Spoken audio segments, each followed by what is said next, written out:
暴雪英霸即将在6月3日正式上市了，在上市前夕，官方举办了庆祝派对，邀请400多位玩家一同共襄盛举。活动中举办一连3场的精彩赛事，游戏设计师Kent-Erik Hagman也到现场和玩家互动，帮玩家们解答角色及游戏机制的相关问题。而我们电玩宅速配也特别专访到他，让我们来听听他怎么说吧。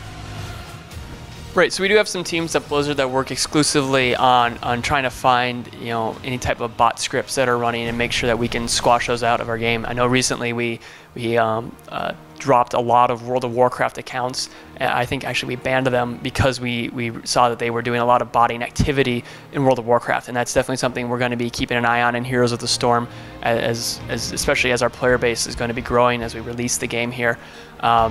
As for other players who are not necessarily playing right and playing fair the way we want them to, we are looking to expand the reporting feature that we have in game so that players can take action against these other players and help us identify these types of players. The surrender option is something we definitely did discuss whether or not we needed it in Heroes of the Storm. Right now we don't think it's something we absolutely need. We think that with the game lanes being as short as they are and with the ability for one team to come back from a deficit as well as they can, we think currently that if we had a surrender option, it would probably do more harm than good to the game.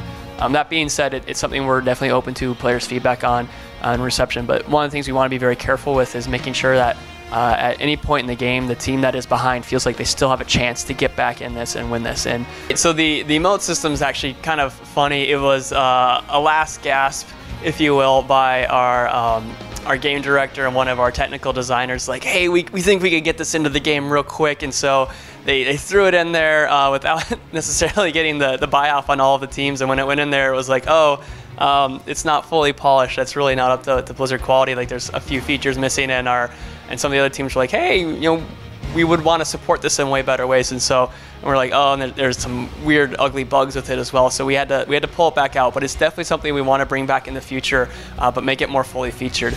In the interim, I will say if our players aren't aware, you can type in /dance or /taunt, and it will cause your hero to do their dance animation or to do their taunt animation.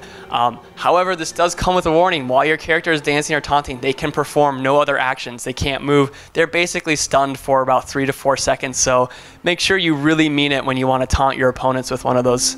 Right, we are definitely seeing that in Team League. We're not seeing as many players participate in it as we were originally hoping. We're not sure how much of that is that it was requiring you to be level 40, and in addition to that, you need to have at least 4 other friends who are level 40, and the game is still kind of new and fresh, and you may not be there yet, or how much of it is that these players would rather run as a 5-man group in Hero League. We think that some of this will start to settle as more and more players come into it, but it's definitely something we're keeping our eye on. We're not the happiest with the way things are playing out right now. I think our players can expect to see some changes in the way Hero League works and the way Team League works to kind of more encourage that.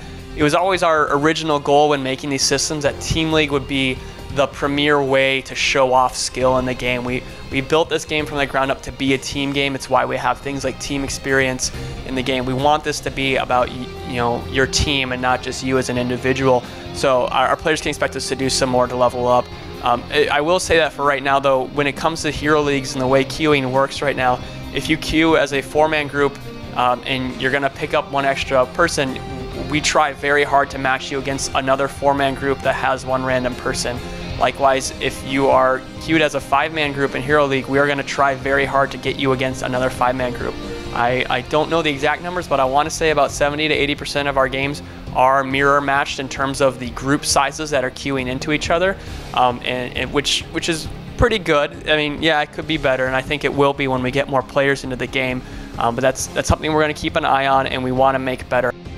Right, so we definitely are very sensitive to what we call the pick rates on characters' heroic abilities. On some of them, we're very happy. I think actually this one actually surprised us the most. We always thought this would be very lopsided, but Sonya the Barbarian has a very good pick rate between Wrath of the Berserker and between Leap. But some of them, certainly like Sylvanas' Possession compared to her Wailing Arrow. I think Tyrael is probably our worst defender between Sanctification and Judgment. We're definitely not happy with the way these pick rates are. I can't go into the specifics, but we definitely are gonna have some changes coming down the pipe for some of these characters to try to bring these lesser seen heroics into the limelight, so that we start to see this. We think the game is more fun when we see a variety and a character is not known for a single heroic. For instance, Zeratul, we basically only seen Void Prison being used at the high end, and we'd like to see Shadow Assault get to see some play here and there. I don't have any specifics I can share, but it's something we're very sensitive to. Necromancer and Amazon and some of the I can't remember off the top of my head, but there's Druid, there's Assassin, well, Barbarian was always there, Sorceress is very similar to Wizard. But anyways, we're huge fans of D2. We've all played hundreds and hundreds of hours that some of us wish we had back. We can't always get those at time back, but we're huge fans of those characters, and I think in an ideal world we could wave a magic wand and we have those characters in the game right now, but it is something we would like to explore going down the road of, are there any of these characters that are super iconic that we could bring from D2 into Heroes of the Storm, but make sure that they are unique and custom in their own way.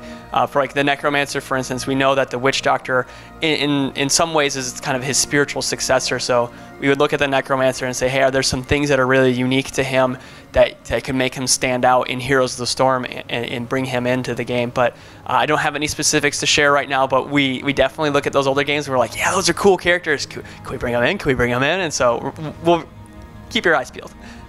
暴雪英霸即将在周三上市，6月2日将会在伦敦举办全球上市庆祝活动。更多详细情报也请密切锁定我们电玩宅速配报道喽。